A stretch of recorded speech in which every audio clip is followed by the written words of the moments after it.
పేరున 107వ కీర్తన మొదటి నుంచి 43 వచనాలు ఉన్నాయి.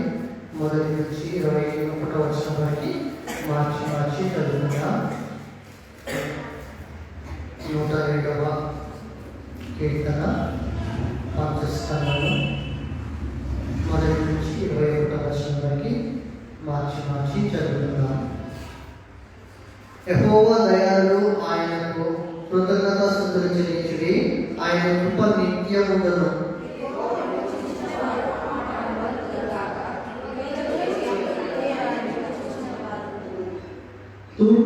తూర్పు నుండి, పడమటి నుండి, ఉత్తరము నుండి, దక్షిణము నుండి, నానా దేశముల నుండి ఆయన పోగు చేసిన వారు ఆ మాట పలుకుదురుగాక.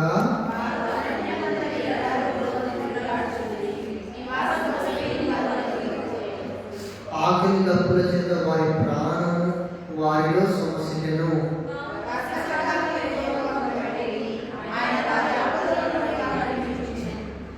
వారు నివాసపురము చేరునట్టు చక్కని త్రోవను ఆయన వారికి నడిపించెను.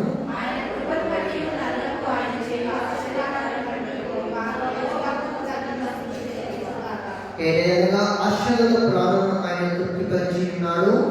ఆకలి కొనిన వారి ప్రాణము మేలుతో నింపి ఉన్నాడు.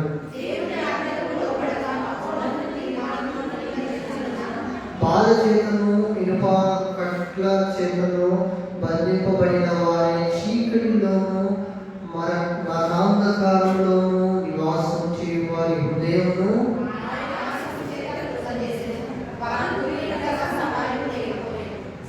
కష్టకాలము వారి ప్రభావం కనిపెట్టి ఆయన వారి ఆపదలలో నుండి వారిని విడిపించెను.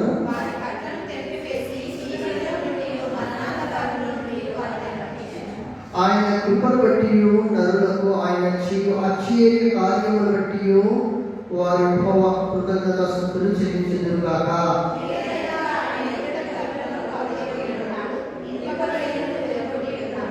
బుద్ధిహీనులు తమ దుష్ట ప్రవర్తన చేతను, తమ దోషము చేతను బాధ తెచ్చుకుందరు.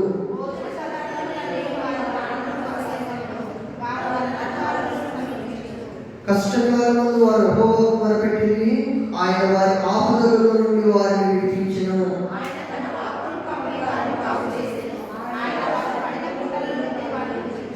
ఆయన కృపను బట్టి నరులకు ఆయన చేయు ఆశ్చర్య కార్యములను బట్టి వారి యెహోవాకు కృతజ్ఞతాస్తుతులు చెల్లించుదురుగాక. దేవుని మాటలు దీవించుగాక. దయచేసి అందరూ తలవంచినట్లయితే 107వ కీర్తనలో నుంచి 2వ వచనం ధ్యానం చేయబోతున్నాము.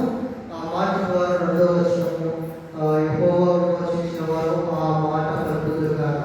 మరి వారు ఏ మాట పలుకుతారో ఈ విషయం అనేది మనం ధ్యానం చేయబోతున్నాం. దయచేసి అందరూ తలవంచినట్లయితే మనం ప్రార్థన చేస్తున్నాం. మా విమోచకుడా, విడుదల దయచేవాడా, విడిపించువాడా, అయ్యా కష్టతరుణంలో అయ్యా నువ్వు మాకు తోడుగా ఉంటావు తండ్రి. అయ్యా మా మార్గం చూపువాడా, నీకు వందనం స్తోత్రం తండ్రి.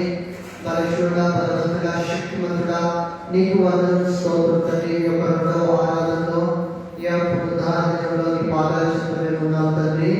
నీ యొక్క గూఢమైన సంగతులు మాకు తెలియజేయము దేవా. నాలో నుండి నీవు మాట్లాడేట చేయము.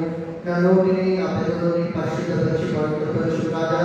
వినగలిగిన చెవులు, గ్రహించగలిగిన మనసు ప్రతి ఒక్కరికి దయచేయమని కోరుతూ యేసు క్రీస్తు నామములో ప్రార్థిస్తున్నాం తండ్రి. ఆమేన్. హల్లెలూయా. 107వ కీర్తన మొదటి వచనంలో ఏముంది? యెహోవా దయాళుడు, ఆయన కృతజ్ఞతాస్తుతులు చెల్లించుట. ఆయన కృప నిత్యం ఉండదు. ఆయన కృప ఎప్పటి వరకు ఉంటుందంట? నిత్యం ఉంటుందంట. ఆయన దయాళుడు అనే వాక్యం సెలవిస్తుంది. ఆయన మనం ఏం చెల్లించాలి? కృతజ్ఞతాస్తుతులు. అన్ని విషయంలో కృతజ్ఞతాస్తుతులు చెల్లించాలి. దేవుడు చేసిన మేలన్నింటిలో దేవుడికి మనం ప్రతి విషయం అందున్నాం. ఒకసారి తెస్సలోనికీయులకు రాసిన పత్రిక చూద్దాం. తెస్సలోనికీయులకు రాసిన పత్రికలో మాటలు ఉంది.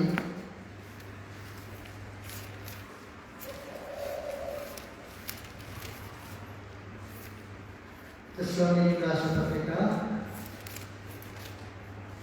5వ తెస్సలోనికీయులకు రాసిన పత్రికలో 5వ అధ్యాయము 16వ వచనంలో చూడండి.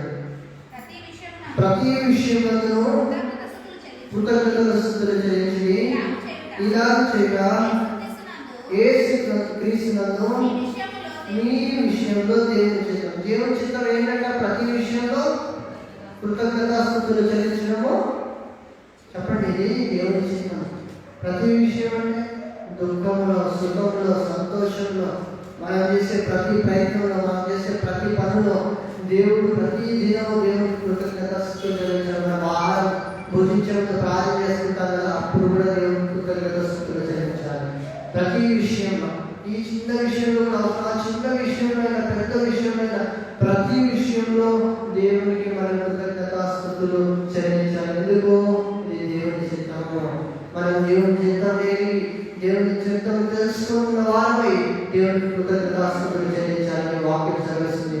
ఆయన దయలు, ఆయన కృప నిత్యం ఉంటుంది. ఆయన కృప, ఆయన కనికరం, తన ప్రేమించిన వారి తనకు మొదలుపెట్టిన వారి ప్రత్యేకంగా ఉంటుంది. ప్రత్యేకంగా అంటే ప్రార్థన చేసిన ప్రతి ప్రార్థనకు, ప్రతి మొరకు దేవుడు జవాబు దయచేస్తాడు. ఆయన వారి మీద కృప చూపిస్తాడు. కొన్ని ప్రార్థనలకు సమయం పడుతుంది, కొన్ని ప్రార్థనలు వెంటనే జవాబు వస్తుంది. అయ్యో, నా ప్రార్థన ఇంకా జవాబు రాలేదనుకోకండి. మన అతిక్రమములను బట్టి, మన దోషములను బట్టి మన ప్రార్థన దేవుని యొక్క వెళ్ళదు. మనకు మన దేవునికి మధ్యలో ఏమంటొస్తుంది చెప్పండి? మన పాపం అంటొస్తుంది, మన అతిక్రమం అంటొస్తుంది. మన అతిక్రమమును, మన పాపమును ఒప్పుకొని విడిచిపెట్టాలి. హల్లెలూయా. వాటిని ఏం చేయాలి? ఒప్పుకొని విడిచిపెట్టాలి. ఎప్పుడైతే మన అతిక్రమమును, పాపము మనం విడిచిపెడతామో అప్పుడు దేవుడు మనల్ని కనికరిస్తాడు, మనల్ని క్షమిస్తాడు. క్షమించే దేవుడు, కనికరించే దేవుడు, కృప చూపించే దేవుడు, దయగల దేవుడు. మనకి దేవుడిని క్వాలిటీస్ ఉన్నాయి. మనలో మనం చేయాల్సిందే ఆయనకి నిత్యం మన కృతజ్ఞతాస్తుతులు చెల్లించాలి. We need to be thankful to the God. We need to be thankful to the, చెప్పండి, ఎవరికి థ్యాంక్ఫుల్గా ఉండాలి? We need to be thankful to the Jesus Christ. ఎందుకు? యేసుక్రీస్తుకి మనం కృతజ్ఞతలు చెల్లించాలి.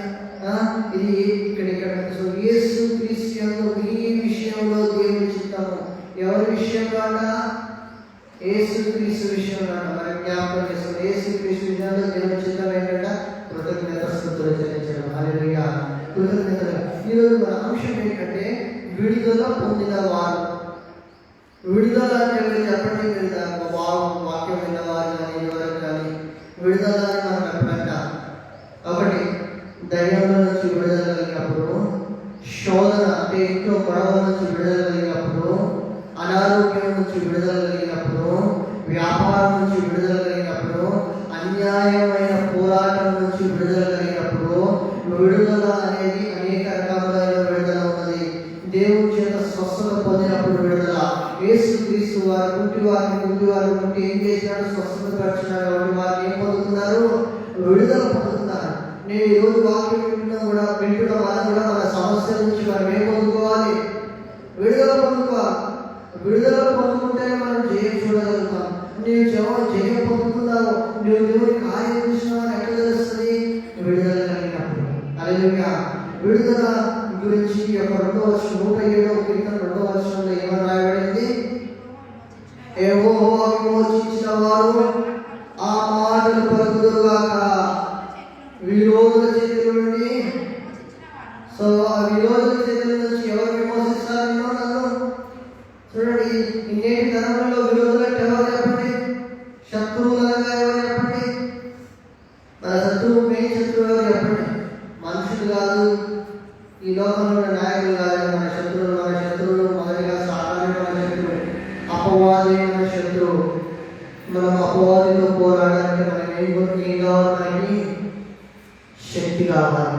సో శక్తి, దేవుని శక్తి మనం కావాలంటే ఎలా పొందుకోవాలి? ప్రార్థన ద్వారా మనం పొందుకోగలుగుతాం. మనం అతిక్రమంలో విడిచిపెట్టినప్పుడు మనం పొందుకోగలుగుతాం. విడుదల అనేది శత్రువు చేతిలో నుండి, విరోధుల చేతిలో నుంచి. చూడండి, యెహోవా విమోచించిన వారు ఆ మాట పలుకుదురుగాక. ఏ మాట పలుకుతారు? విరోధుల చేతిలో నుండి ఆయన విమోచించిన వారు.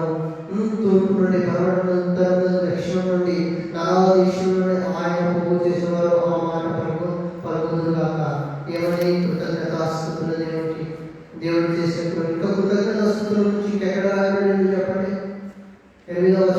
ఆయన కృపను బట్టి నరులు ఆయన చేయు ఆశ్చర్య కార్యం బట్టి వారి యెహోవాకు కృతజ్ఞతాస్తుతులు చెల్లించుదురు. ఇంకెక్కడ ఉంది? 15వ వచనంలో ఉంది చూడండి. ఆయన కృపను బట్టి నరులు ఆయన చేయు ఆశ్చర్య కార్యములను బట్టి వారి యెహోవాకు కృతజ్ఞతాస్తుతులు చెల్లించుదురు. ఇంకెక్కడ ఉంది? 21వ వచనం. యొక్క జీవన వారు మార్గంలో రాయబడింది కృతజ్ఞతల గురించి.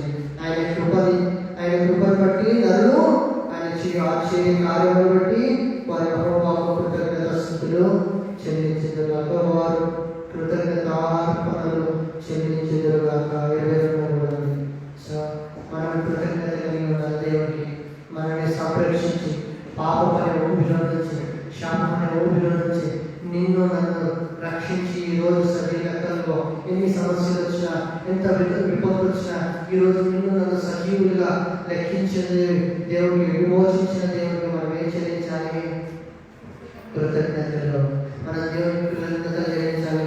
ఈ యొక్క విడుదల గురించి మనము విడుదల పొందిన వారు ఏం చేయాలి? అసలు విడుదల పొందిన వారి నుంచి దేవుడు వాక్యం ఏం సెలవిస్తుంది? యెషయా గ్రంథంలో ఒక మాట రాయబడింది. యెషయా గ్రంథము 35వ అధ్యాయం 9వ వచనం.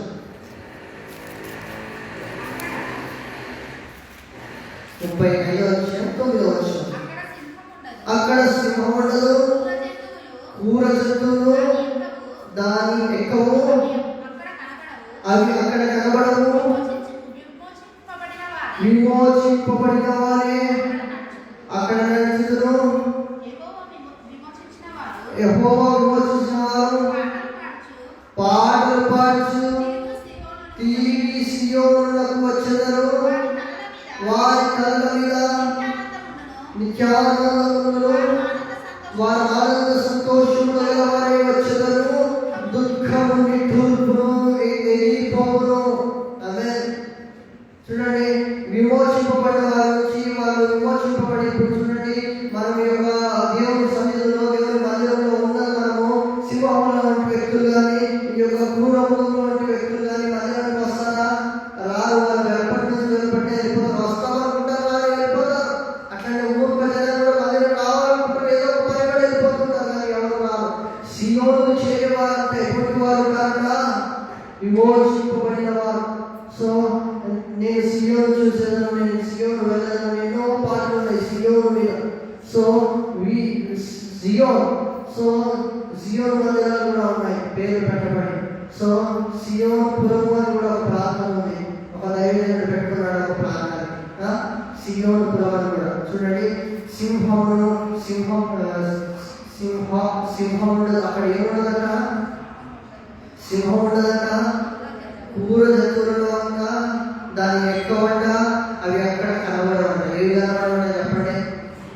సింహముల వంటి వ్యక్తులు, మన శత్రువుల వంటి సాతాను, సింహం వంటి సాతాను, క్రూర వంటి వ్యక్తులు, కోపిష్టి వాళ్ళు, అహంకారులు, దుష్టులు, మూర్ఖ చిత్తులు, దేవదూషకులు, ఇటువంటి వారు అక్కడ కనబడరు. ఎక్కడండి? పరలోక రాజ్యములో. హల్లెలూయా. అక్కడ దేవుని ఏం చేస్తామంటారు? అక్కడ విమోచించిన వారు ఏం చేస్తారంట? అక్కడ పాటలు పాడతారంట. హల్లెలూయా. గానము, దేవుని పాటలతో దేవుని మహిమపరుస్తూ దేవుని ఏర్పరిచిన వారిగా ఉంటారు. హల్లెలూయా. పరలోక రాజ్యంలో ఈ లోకంలో విడుదల కలిగి పరలోక రాజ్యంలో ప్రవేశించబడిన వారందరూ ఏం చేస్తుంటారట? పాటలు పాడతారట. చూడండి, వారి కళ్ళ మీద నిత్యానందం ఉండట. వారి నిత్య ఆనందం అంటే కొంతసేపు ఆనందా? It's a continuous happiness on their heads. వారి కళ్ళ మీద ఏముంటుందట? నిత్యానందం ఉంటుందట. వారు ఆనంద సంతోషముగా వస్తారట. దేవుని మందిరానికి వచ్చేవారు, విడుదల పొందిన వారు ఎలా వస్తారు చెప్పండి? మేము మందిరానికి వస్తామంటే ఎట్లా రావాలి? సంతోషంగా రావాలి. మన అడ్డంకులన్నీ, మనకున్న సమయాలన్నీ అన్నీ ఏం చేస్తాయి? టైం ఏం చేస్తుంది మనల్ని? చెప్పండి. ఏదో ఒక పని, ఏదో ఒక దాంట్లో పెట్టి మన టైం అని, మన సమయాన్ని నన్ను మిగిలివేయడానికి, సాధారణ మిగిలివేయడానికి వస్తుంది. మందిరానికి 10:30 కావాలనుకుంటారు. పని చేస్తే ఇంట్లో నుంచే 10:30 తొందరగా ఉంటారు. సాధారణ సమయాన్ని దొంగిలించేస్తుంటారు. సో సాధారణ ఎంత దొంగిలించినా మనం వాటిని అన్నింటినీ విడిపించుకొని విడుదల కలిగి మందిరంలోకి వచ్చి మనం ఎలా ఉంటామంట? ఆనందంతో సంతోషంతో మనం ఉంటామంట. హల్లెలూయా. ఎలా రావాలి మందిరాన్ని చెప్పండి? దుఃఖం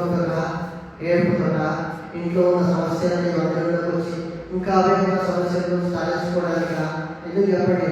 దేవుణ్ణి ఆరాధించడానికి, దేవుని మహిమపరచడానికి నూతనమైన కీర్తనలతో, నూతనమైన సంగీతములతో, ఆనంద తైలములతో అభిషేకింపబడిన వారా.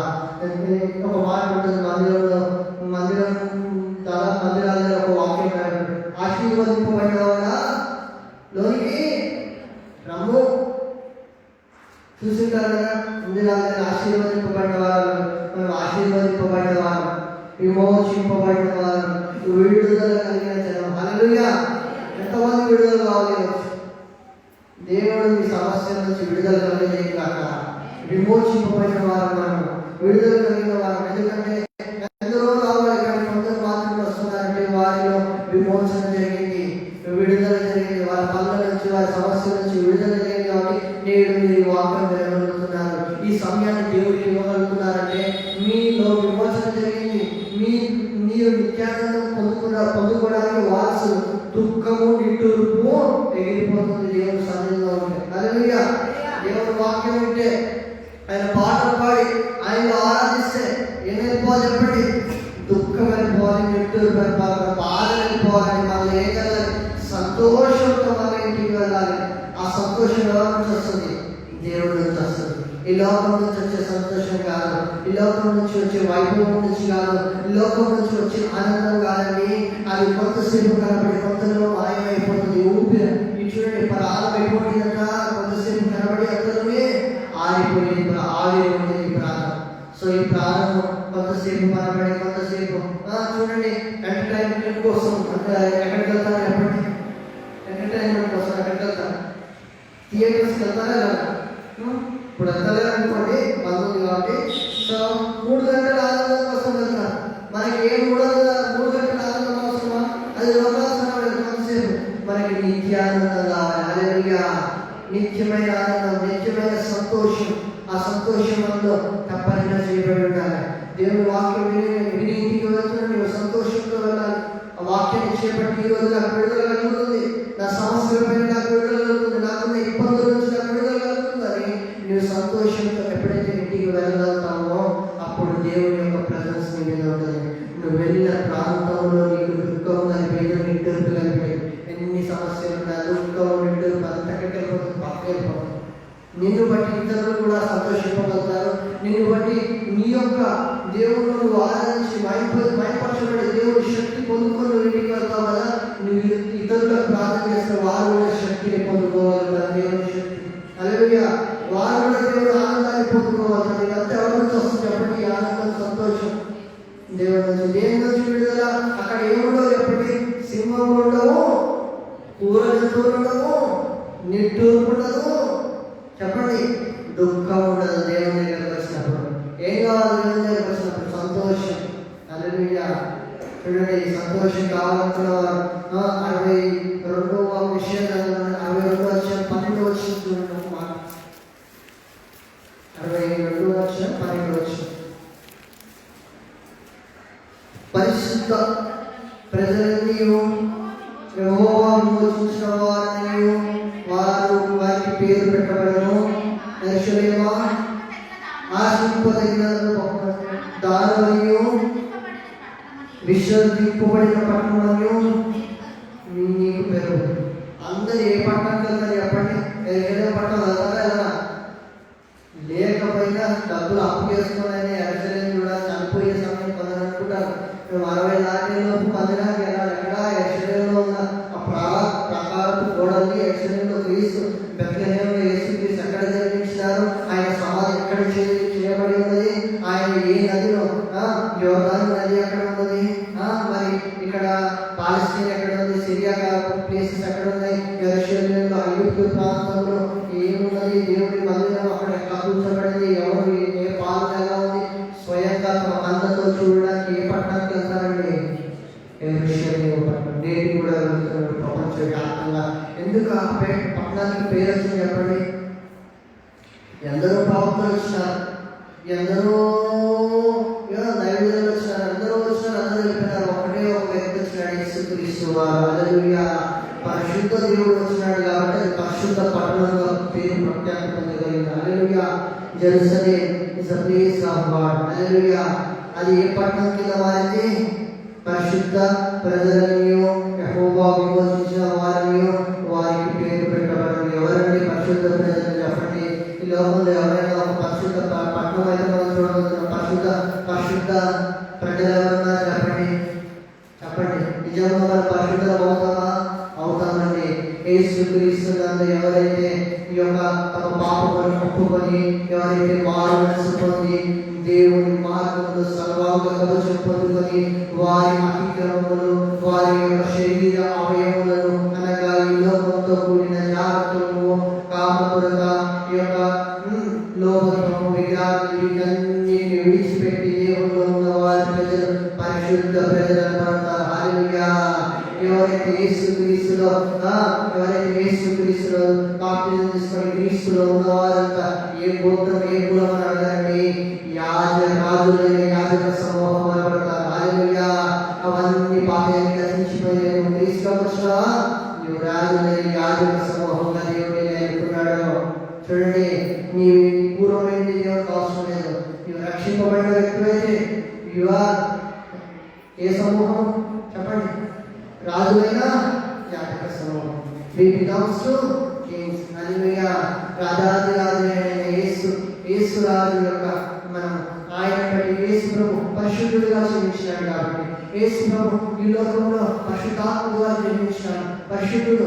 ఆయనలో ఎంత మాత్రంలో పాపం లేదు. మనలో కూడా ఎంత మాత్రం పాపం ఉండకూడదని మన పాపంని కడుగునప్పుడు ఆయన తన స్వయాన తన రక్తాన్ని చిందించినాడు. హల్లెలూయా. ఆయన రక్తం చేత, ఆయన చిందించిన రక్తం చేత నీకు నాకు విడుదల కలుగుతుంది. నీకు నాకు విమోచన కలిగి మనం పరిశుద్ధ ప్రజలు అనబడతాము. హల్లెలూయా. పరిశుద్ధ ప్రజలు ఎవరు పెట్టబడతారు చెప్పండి? యేసుక్రీస్తుని బట్టి. హల్లెలూయా. చూడండి, రోమీయులకు రాసిన పత్రికలో ఒక మాట చూడండి. రోమీయులకు రాసిన పత్రిక 3వ అధ్యాయం 24వ వచనం. 3వ అధ్యాయం 24వ వచనం. కాబట్టి నమ్మువారైన కృప చేతనే క్రీస్తు యేసునందరి విమోచన ద్వారా ఉచితముగా నీతిమంతులని తీర్చబడుతున్నారు. నమ్మువారు, యేసుక్రీస్తుని నమ్మువారు ఎవరు బట్టి నమ్ముతున్నారు చెప్పండి? పలాని పాస్టర్ని బట్టి నేను యేసుని నమ్ముతున్నాను అడగాలని యేసుక్రీస్తు కృప మీలో ఉండలేదు నమ్మబడతారు. వారు మాత్రం స్వార్థ మార్గం అందించేవాడికి ఏ సేవకైనా ఏ యొక్క రెవరెండైనా ఏ యొక్క బిషప్ గారైనా ఎవరైనా సరే కేవలం ఆయన దాసులు పట్టుకే వాళ్ళు వాక్యం చెప్పడం పట్టుకే ఆ వాక్యాన్ని నమ్ముకున్నావు, ఆ వాక్యంలో నువ్వు జీవించి నువ్వు రక్షణ తీసుకుంటున్నావు అంటే దాని కృప, దాని మహిమ ఎవరిని చెప్పండి? దేవుని కృప. దేవుని కాకపోతే మీ పాస్టర్ గారు మీ నుంచి మీరు బాప్టిజం తీసుకోవడానికి మీ నుంచి ఫాస్టింగ్ ప్రేయర్ చేయవచ్చు, శ్రమపడి ఉండొచ్చు. మీ కుటుంబం వాళ్ళు మీ గురించి ప్రార్థన చేసి శ్రమపడి మందిరంలో విశాఖలో ఒక దినం వారంలో కంపల్సరీ ఒక దినం ఉపవాసం ఉండి మందిరం నుంచి సంఘస్థల నుంచి ప్రార్థన చేస్తూ ఉండవచ్చు. ఒకరి రక్షణ నుంచి ప్రార్థన చేస్తూ ఉండవచ్చు. వారి బాధ్యత అయినది. కానీ ఎవరి వల్ల మనం రక్షణ పొందుతున్నాం? ఎవరి కృప అయింది? ఆయన చూపించిన కృప. అంటే ఆయన ఎవరు? యేసుక్రీస్తు వారు చూపించిన కృపను బట్టి మనం రక్షణ పొందుతున్నాం, మనం విడుదల పొందుతున్నాం. అదే మార్గంలో క్రీస్తు యేసునందు విమోచన ద్వారా ఉచితంగా మనం ఏమర్పించుకుంటామట? నీతిమంతులను తీర్చబడుతున్నామట. హల్లెలూయా. పరిశుద్ధ ప్రజలను అర్పించుకుంటాము. దేవుని బట్టి నీతిమంతులను కూడా అర్పించుకోగలుగుతున్నాం. దీన్ని బట్టి డబ్బులు ఇచ్చి దానికి ఉచితంగా యేసుక్రీస్తు వారి కృపను బట్టి, యేసుక్రీస్తు వారిని బట్టి మనం కూడా ఏమర్పించుకుంటాం? నీతిమంతులతో సాహసం చేస్తే ఎలా మారుతాం? నీతిమంతులుగా మారుతాం. అదే ఒక చెడ్డవాడితో సాహసం చేస్తే ఏమవుతుంది? చెడ్డవాడి తర్వాత ఒక దొంగలతో సాహసం చేస్తే ఏమొస్తుంది చెప్పండి? ఎక్కడికి వెళ్ళినా దొంగతనం, మందిరానికి వచ్చినా దొంగతనం. అవునండి, దొంగతనంతో సాహసం దొంగ అలాగే ఉంటారు. వాళ్ళు ఏం చేస్తారు? ఎక్కడ ఎవరు ఫోన్ కనబడుతున్నాయో చూస్తుంటారు. వాళ్ళ మనసులకు ఎక్కడ ఉండవు. ఎక్కడ బయట కొత్త చెప్పులు ఎవరు ఉన్నాయో వాళ్ళని చూస్తుంటారు. దొంగలండి. వాళ్ళ దొంగకి పోలించుకుంటారా? పోలించుకోరు. సావాసం. సో వారి బుద్ధులు వాళ్ళ సావాసంతో అటువంటి వారితో సాంగత్యం చేయకూడదు. అటువంటి వారు ఎవరైనా ఉంటే నాకు ఎప్పటికి తీసుకురావడం ప్రార్థన చేద్దాం. అటువంటి వారి గురించి, నీ స్నేహితుల గురించి, ఒక దొంగల గురించి ఇలా కూడా పాపుల నుంచి ఉన్న ప్రార్థన చేయవలసిన బాధ్యత మన మీద ఉన్నది. వారు కూడా ఒకనాడు దేవుని వాక్యంని తెప్పబడి ఆయన కృప చేత వారు ఏమవుతారు? పాపులుగా ఉన్నవారు, అనీతిమంతులుగా ఉన్నవారు, దొంగలైన వారు, వ్యభిచారులైన వారు, వారి పాపను విడిచిపెట్టి వారు కూడా ఒక దినాన్ని యేసుక్రీస్తునందు కృప చేత వారు ఏమనిపించుకోగలుగుతారు? నీతిమంతులు. దేవుడు అన్నాడు ఒక్కడైనా నీతిమంతుడు లేడు, ఒక్కరు లేరట. అందరూ ఏం చేస్తున్నారట? పాపం చేసిన వారట. అందరూ పాపం చేసిన ఒక్కడైనా నీతిమంతుడు ఒక్కడైనా లేడు. కానీ నీతిమంతులుగా నీవు యేసుక్రీస్తుని వారిని బట్టి నీవు నీతిమంతులుగా తీర్చబడడానికి నీకు అవకాశం ఉంది. హల్లెలూయా. ఎందుకంటే యేసుక్రీస్తు వారు నీతిమంతుడు కాబట్టి నీతిమంతుడైన యేసుక్రీస్తుతో సాహసం చేసినప్పుడు నీవు కూడా నీతిపరుడు అనిపించే అవకాశాలు ఉన్నాయి. హల్లెలూయా. ప్రతి వ్యక్తిలో ఏముంటాయి చెప్పండి? కోపం, క్రోధం, కుళ్ళు, అసూయ. అవి ఎప్పుడు బయటపడతాయి చెప్పండి? మన కుటుంబంలో ఎవరికైనా గిఫ్ట్ ఇచ్చారనుకోండి, అది మనకి లేకపోతే ఎలా అనిపిస్తుంది? అందరికి నీకు ఉండదు అనుకోండి, ఏమవుతుంది? నాకేంటి మందిరంలో కొందరికి వచ్చిన ప్యాకెట్స్ మాకు రాలేదు ఉంటుందా? ఉంటుంది. సో ఈ యొక్క కోపము, క్రోధము, కుళ్ళు ఇవన్నీ మార్చుకోవాలి. ఇవి మనిషిలో ఉన్న అవయవములు.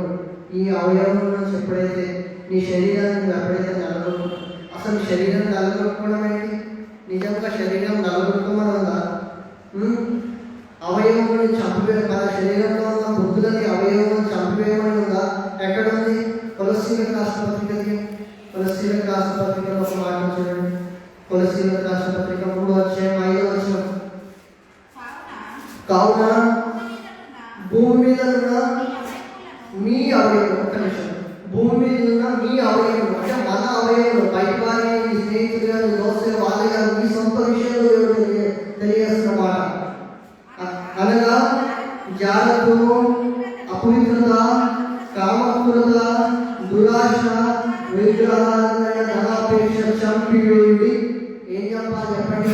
మనలో ఉన్న అవయవం అంటే చెప్పండి ఏంటి? అవయవం జాగ్రత్తలు తీసేయాలంట, మనం దాన్ని చంపేయాలట. ఇంకా ఏం చంపేయాలి? అపవిత్రత చంపేయాలి, కామక్రూరత చంపేయాలి, దురాశ అంటే ధనాపేక్ష, విగ్రహాలైన ధనాపేక్ష కూడా మనం ఏం చేయాలి? అతిగా డబ్బులు ప్రేమించకూడదు. అది శాశ్వతం ఉండదు.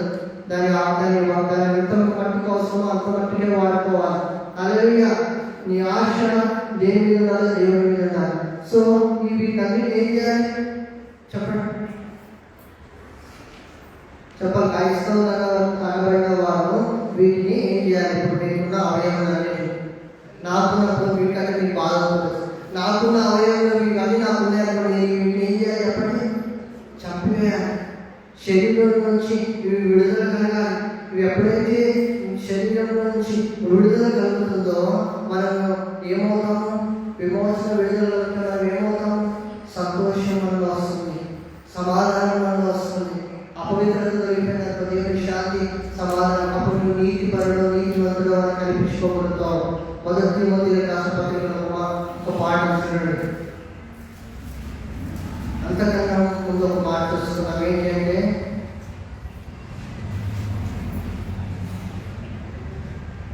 మొదటి కొరింథీయులకు రాసిన పత్రిక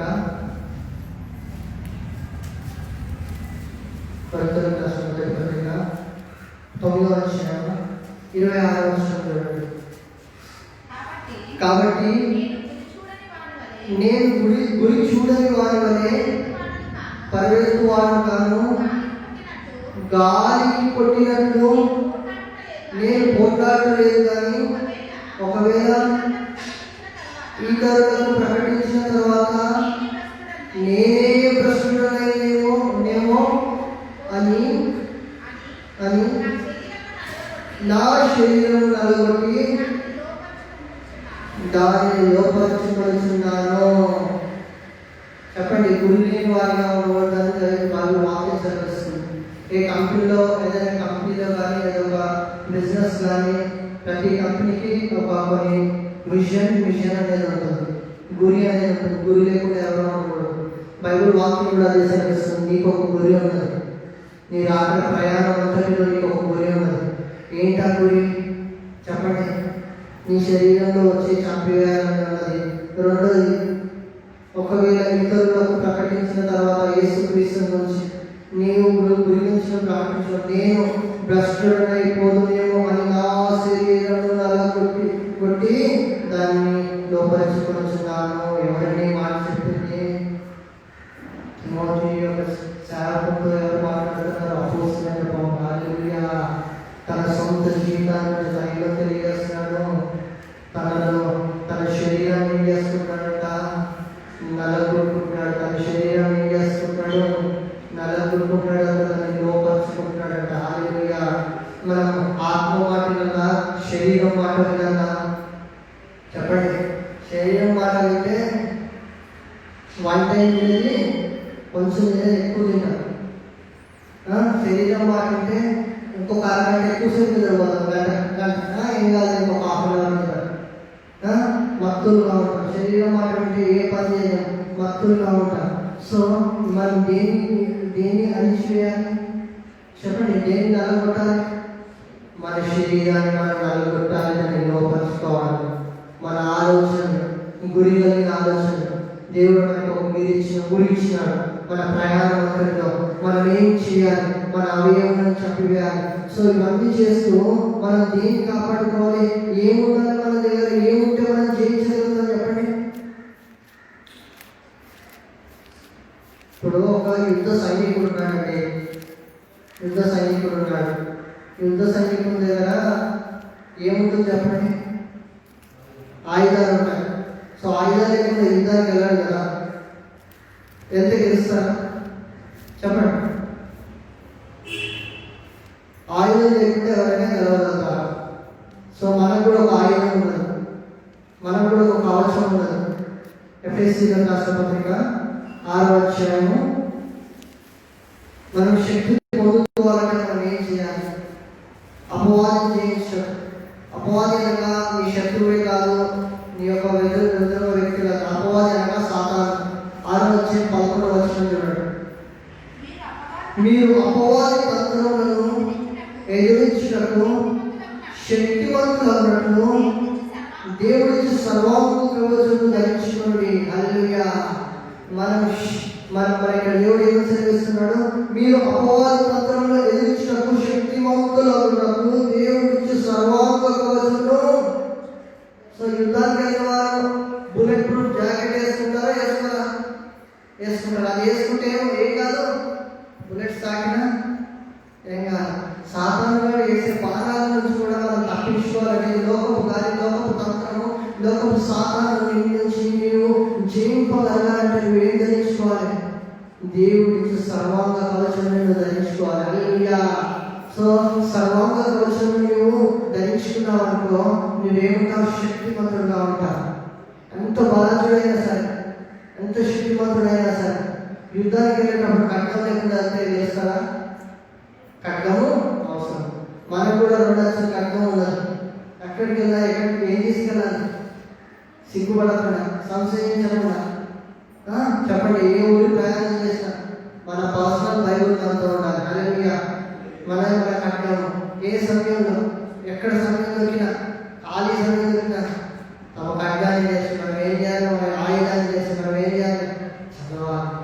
దానికి సమయం ఇవ్వాలి. దేవుడు మనకి ఇచ్చిన అవకాశం బట్టి దాదాపు అందరూ చదువుకున్న వారు ఉన్నారు కాబట్టి తమ యొక్క బైబిల్ జ్ఞాపకం చేసి సమయం దొరికే కొలది దేవుని వాక్యాన్ని చదువుతూ ఆయన శక్తిని పొందుకోవాలి. హల్లెలూయా. ఎందుకు శక్తి అంటే ఈ లోకం 12వ వచనంలో ఏదైనా మనము పోరాడున్నది శరీరంతో కాదు, కానీ ప్రధానులతోనూ అధికారులతోనూ ప్రస్తుత అంధకార సంబంధులను లోకనాథతోనూ ఆకాశ మండలమందున దురాత్మల సమూహంతోనూ పోరాడుతున్నారు. ఏదో పోరాడుతున్నామంట? ఆకాశమందున దురాత్మల సమూహంతో పోరాడుతున్నామంటే అట్లాంటి శక్తి, అట్లాంటి మహిమ నీకు కావాలంటే నువ్వేం పొందుకొని ఉండాలి? సర్వాంగ కవచం. హల్లెలూయా. ఎప్పుడైతే నీ జీవితంలో సర్వాంగ కవచం నీవు పొందుకొని ఉంటావో, నీ ఇతరులకు నేను వాక్యం చెప్పగలుగుతావు. అటుపడి ఈ యొక్క తంత్రం యంత్రం ఇటువంటి ఎన్ని విడుదలైపోతాయి. హల్లెలూయా. దేవుని వాక్యం కట్టగా ప్రార్థన శక్తి లేదా రోజు నుంచి ప్రార్థన చేసి నువ్వు దేవుని నుంచి శక్తి పొందుకోగలుగుతున్నావా? ఆయన రక్షణ పొందుకున్న వాడిగా ఉన్నావా? నువ్వు నీటి పరుగుగా అనిపించుకుంటున్నావా? పరిశుద్ధ పట్టణంలో వెళ్ళాలనుకుంటున్నావా? పరిశుద్ధ పరలోకానికి వెళ్ళడానికి సిద్ధపడుతున్నావా? కొంతమంది పరిశుద్ధ పరలోకానికి వెళ్ళడానికి సిద్ధపడుతుంటారు. మరి అక్కడ ఏముంటుంది? నిత్యానందం ఉంటుంది. పరలోకంలో ఈ కష్టాలు, ఈ దుఃఖాలు, ఈ బాధలు ఏమి ఉండవు. అక్కడ సంతోషం ఉంటుంది, ఆనందం ఉంటుంది అనుకుంటారు. ఆనందం, సంతోషం ఉంటుంది. ఈ లోకంలో కూడా నీ కష్టాన్ని, నీ నింపులను, నీ బాధలను తొలగించగలిగింది యేసు రక్తమే. హల్లెలూయా. నీకు ధైర్యం కలిగించి, ఓదార్పు చేసేసి, నీ బలం పొందుకునేలా చేసేది దేవుని వాక్యం. హల్లెలూయా. దేవుని వాక్యం చదివిన వాళ్ళు బలపరచబడాలి. చూడండి, ఒక హ్యాపీనెస్ డ్రింక్ తీసుకుంటే అలాంటి కొంత ఎనర్జీగా ఉంటుంది. చూడండి, ఈ కూల్ డ్రింక్స్ ఎందుకు తీసుకుంటారు? కొంత ఎనర్జీ కోసం. అదే గ్రేప్ జ్యూస్ ఎందుకు తీసుకుంటారు? పైనాపిల్ జ్యూస్ ఇవన్నీ ఎందుకు తీసుకుంటారు? చెప్పండి, ఎవరు తీసుకున్నారు? ఎప్పటికీ ఫ్రూట్ జ్యూస్ ఎక్కువ చెప్పండి. అన్నం తక్కువ తినేవాళ్ళు, డైట్ మెయింటైన్ చేసేవాళ్ళు జ్యూస్ అన్నీ తీసుకుంటారు. ఎందుకు? స్ట్రెంత్ కోసం. సో ఈ జ్యూసుల కన్నా ఆత్మీయ స్ట్రెంత్, ఆత్మీయ ఫలాలు మనం పొందుకోవాలి. హల్లెలూయా. ఆత్మ సంబంధమైన ఫలాన్ని పొందుకున్నట్లయితే నీలో శక్తి ఉంటుంది. సాతానుతో పోరాడగలిగే శక్తి నీతో ఉంటుంది. హల్లెలూయా. ఈ లోకంలో ఇంకొక మాట ఉంది చూడండి. ఎఫెసీయులకు రాసిన పత్రికలో 1-2 ఒక మాట చూడండి. ఎఫెసీయులకు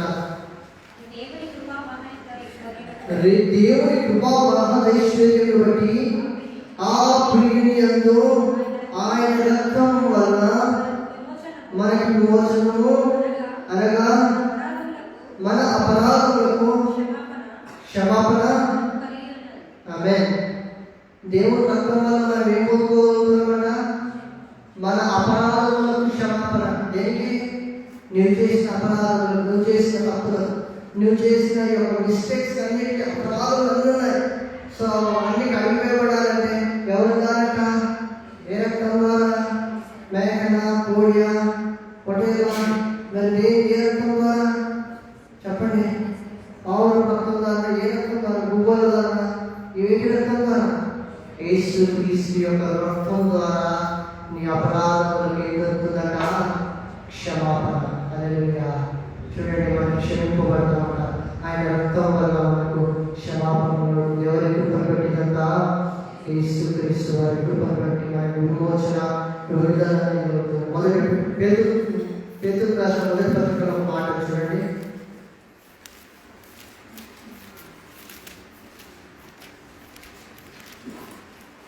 మొదటి అధ్యాయం 18-19 చూడండి.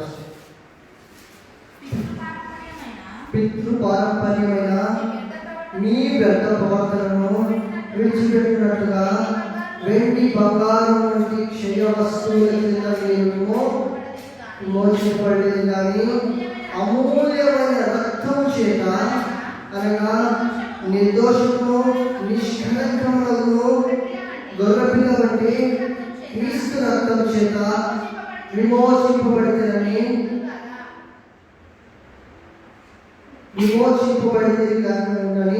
మీరు ఎరుగుదురు కదా. హల్లెలూయా. దేంట్లో విమోచన ఉంటుంది? గోల్డ్, సిల్వర్, బంగారంతో విమోచన లేదు. ఈ యొక్క వెండితో విమోచన లేదు. నువ్వు సంపాదించిన బంగారం నీతో రాదు, నువ్వు సంపాదించిన వెండి నీతో రాదు. నీ వెండి నీతోనే ఈ లోకం, నీ శరీరంతో తగ్గిపోతుంది. ఇతరుల పాలైపోతుంది, పనుల పాలైపోతుంది, నీ కుటుంబం పాలైపోతుండవచ్చు. కానీ నీవు సంపాదించిన వెండి, బంగారం శాశ్వతమైనవి కాదు. మరి దేని రక్తం, ఏ రక్తం వల్ల నీకు మేలు జరుగుతుంది, విమోచన జరుగుతుంది? చెప్పండి. అమూల్యమైన రక్తం చేత, అనగా నిర్దోషమైన రక్తం. ఏ రక్తం అండి? పాపం లేని రక్తం, నిర్దోషమైన రక్తం, నిష్కళంకమైన రక్తము, గొర్రెపిల్ల వంటి క్రీస్తు రక్తం చేత. ఎవరి రక్తం చేత? యేసు క్రీస్తు రక్తం చేత విమోచన దొరుకుతుంది. ఆయన రక్తంలో ఏం లేదంట? పాపం లేదు. ఆయన రక్తంలో ఏముంది? నిష్కళంకమైన రక్తం, నిర్దోషమైన రక్తం. దోషం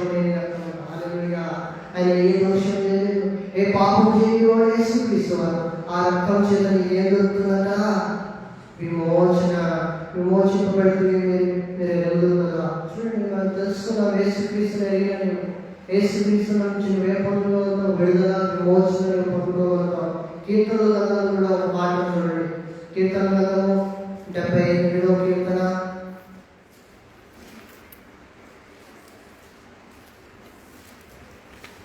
35వ కీర్తన 35వ వచనం. దేవుడు తమకు ఆశ్రయం దుర్గమనియు మహోన్నతుడైన దేవుడు తమకు విమోచకుడనియు వారు జ్ఞాపకం చేసుకున్నాడు. ఎవరు జ్ఞాపకం చేసుకుంటారు? ఎవరు? దేవుడు తమకు ఆశ్రయుడు మహోన్నతుడైన ఆసాపు కీర్తన రాయబడిన కీర్తన. మహోన్నతుడైన దేవుడు తమకు విమోచకుడని వారు జ్ఞాపకం చేసుకుంటున్నారు. ఎవరైనా మనకి విమోచకుడు? మనుషులు విమోచకుడా? వెండి బంగారంతో మన విమోచన కాదండి, దేవుడే మన విమోచకుడు. హల్లెలూయా. ప్రతి విషయంలో కృతజ్ఞతలు చెల్లించాలంటే దేవుడు కలుగజేసిన రక్షణ బట్టి, దేవుడు ఇచ్చిన విమోచన బట్టి మనం ఆయన ఏం చెల్లించాలి? కృతజ్ఞతలు చెల్లించాలి. కృతజ్ఞత చెల్లించే వారుగా ఉండాలి. ఇంకొకటి మత్తయి సువార్తలో ఒక మాట చూడండి.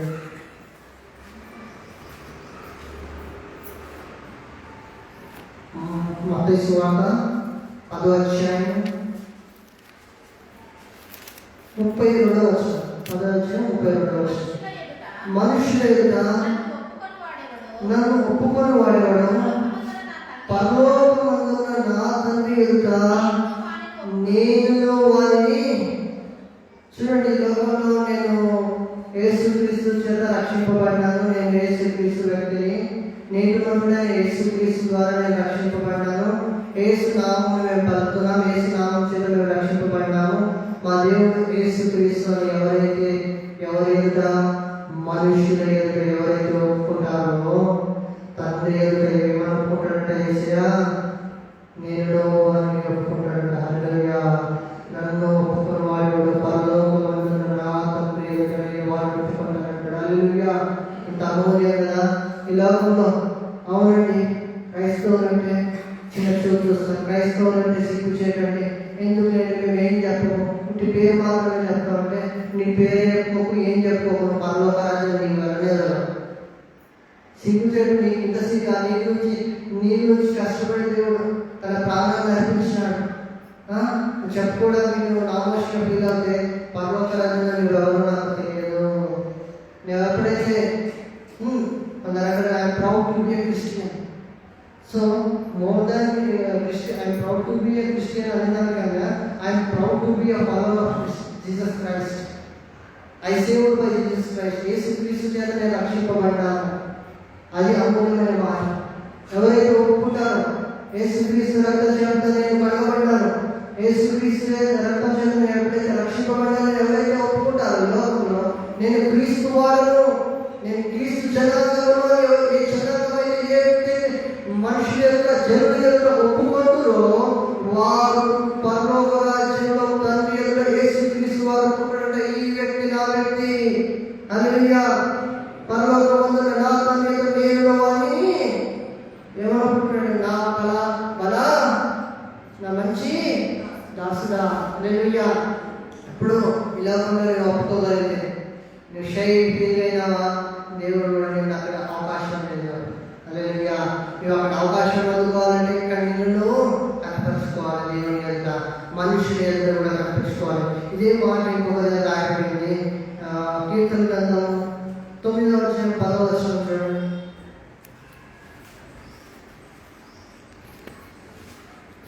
9వ అధ్యాయం 11వ వచనం. యెహోవా నిన్ను ఆశ్రయించు వారిని నీవు విడిచిపెట్టువాడు కాదు, కావున నీ నామం ఎరిగిన వారు. సో ఆయన ఆశ్రయించే వారిని దేవుడు ఏం చేయాలంట? విడిచిపెట్టే దేవుడు కాదు. ఎవరైతే దేవుని దగ్గర వస్తారో దేవుడు మాత్రం వారిని ఖచ్చితంగా కాపాడుతాడు, విడిపిస్తాడు, విడుదల కలగజేస్తాడు వారిని. రెండో ఇంకో మాట ఏమైనా ఉన్నది? ఆయన నామమే కావున నీ నామం ఎరిగిన వారిని. నామం యేసుక్రీస్తు నామం, దేవుని నామం ఎవరైతే నమ్ముతారో వారి ప్రజలకు పడతారు, వారికి విమోచన దొరుకుతుంది.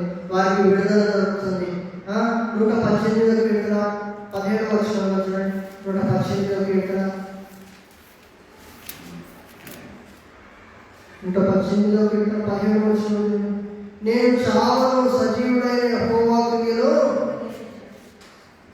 ఈ మాట అనగా సార్, నేను చావనైనా వస్తాను కానీ నేను ఎవరికి చెప్పలేదు. నాకు లేరన్నా చావనైనా చూడండి, లోకం లేదా చదువు మారిపోతున్నాను. నేను చావను, నేను సజీవుడనై యెహోవా క్రియలు వివరించదను. హల్లెలూయా. దేవుడు నా కుటుంబం పట్ల చేసిన క్రియలు, దేవుడు నా పట్ల చేసిన క్రియలు ఏం చేయాలి? వివరించాలి.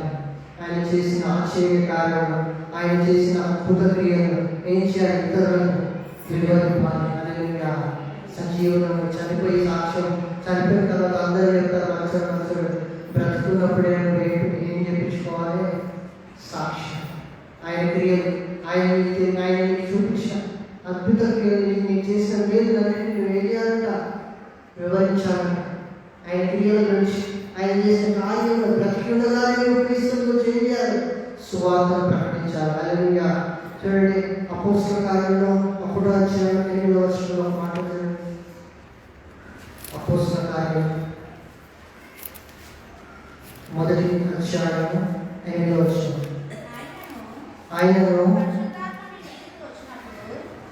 ఆయనను పరిశుద్ధాత్మ మీ మీదికి వచ్చినప్పుడు మీరు శక్తులను నొందెదరు కనుక మీరు యెరూషలేములోను యూదయ సమరయ దేశములంతటను భూదిగంతముల వరకు నాకు సాక్షులై ఉందని.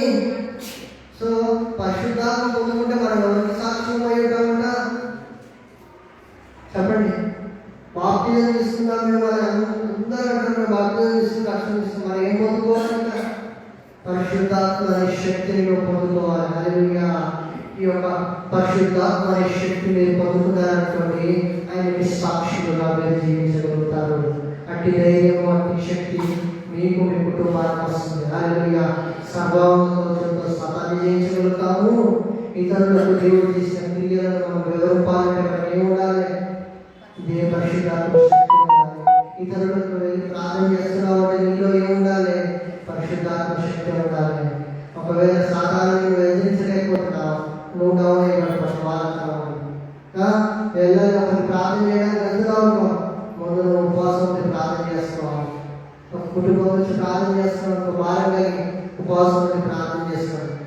పరిశుద్ధాత్మ శక్తిని నువ్వు పొందుకొని అప్పుడు ప్రార్థన దేవుడు విజయం కలిగేస్తాడు. హల్లెలూయా. రోమిలకు రాసిన పత్రిక 1వ అధ్యాయం 1వ అధ్యాయం రోమిలకు రాసిన పత్రికలోని 1వ అధ్యాయం ఒక మాట చూడండి. అక్కడ 15, 16 వచనాలు చూడండి. కాగా నా వల్ల ఎంత మటుకు రోమాలకు మీకును సువార్త ప్రకటించగలకు సిద్ధంగా ఉన్నాను. సువార్త గురించి నేను సిగ్గుపడనుగా వాడను కాను. ఏదైనా నమ్ము ప్రభువానికి మొదటి గ్రీకు దేశానికి కూడా రక్షణ కలుగజేయటము అది దేవుని శక్తి. దేవుని శక్తి ఏమైనా చెప్పండి. స్వార్థ ప్రకటించడంలో ఎవరి శక్తి కావాలి చెప్పండి. అంటే యూదుల కంటే వారు మొదటి వారిని గ్రహించాలి. నీ రక్త సంబంధాలను నువ్వేం తెలియాలి చెప్పండి. మొదట నీ యొక్క బ్లడ్ రిలేషన్ నువ్వేం తెలియాలి చెప్పండి. అమ్మ వాళ్ళు నమ్మరయ్యా, వాళ్ళు వినరయ్యా కాదు. దేవుని శక్తి నువ్వు పొందుకో. అప్పుడు దేవుని శక్తి నువ్వు పొందుకున్నావు, అప్పుడు స్వార్థ ప్రకటించు, అది ఫలభద్రంగా మారుతుంది. చూడండి, ఈ స్వార్థ చెప్పే వాళ్ళకంటే ఏముండదంట? సిగ్గుపడదట. హల్లెలూయా. చూడండి, నా వల్లైనంత మటుకు రోమాలని మీకు సువార్త ప్రకటించడం సిద్ధంగా ఉండాలి. రెండోది, సువార్త గురించి నేను సిగ్గుపడను వాడను కాను. హల్లెలూయా. సువార్త ప్రకటించడము, చెప్పండి, సువార్త ప్రకటించడము నేను సిగ్గుపడవాడను కాను. నేను సిద్ధంగా ఉన్నాను. దేవా, నీ పరిశుద్ధాత్మ శక్తిని నాకు దయచేయము. నీ సర్వాంగ కవచమును దయచేయము. సాతానుని ఎదిరించుటకు నాకు నీ ఆనందము, నీ సంతోషము దయచేయము. దేవుని కుటుంబాన్ని దీవించుగాక. దేవుడి మాటలు గురించిగాక. దయచేసి అందరూ తలవంచినట్లయితే ప్రార్థన చేస్తున్నాం. స్తోత్రం తండ్రి, మా దేవ మా రాజా, నీకు వందనం. స్తోత్రం తండ్రి, మా ఏలవాడ, మా సంరక్షకుడా, మా విమోచకుడా, నీకు వందనం. స్తోత్రం తండ్రి. అయ్యా, ప్రతి విషయంలో నీకు కృతజ్ఞతాస్తుతులు చెల్లించాలి తండ్రి. నువ్వు మా దేవుడు, మేము మీ ప్రజలమై ఉన్నాము తండ్రి, మీ వైపు గొర్రెలమై ఉన్నాము దేవా. నువ్వు చూపించు కృపలను చూపించు దయని నీకు వందనాలు. స్తోత్రాలు తండ్రి. అయ్యా, నువ్వు విమోచిస్తావు, విడుదల తెచ్చి వాళ్ళు తండ్రి. ఇబ్బందుల నుంచి విడుదల, ఇక్కట్ల నుంచి విడుదల, అయ్యా సాతాను పోరాటం నుంచి విడుదల తెచ్చి ఇవ్వడానికి వందనాలు. స్తోత్రం దేవా. నాకు ఈ యొక్క వాక్యం విన్న వారికి అందరికీ విమోచన, విడుదల తెచ్చింది, ఆనందం తెచ్చింది, సంతోషం తెచ్చింది. పరిశుద్ధ పట్టణంలో వెళ్ళే నీ యొక్క పరిశుద్ధ పరలోకం వెళ్ళే దారిని తెచ్చింది.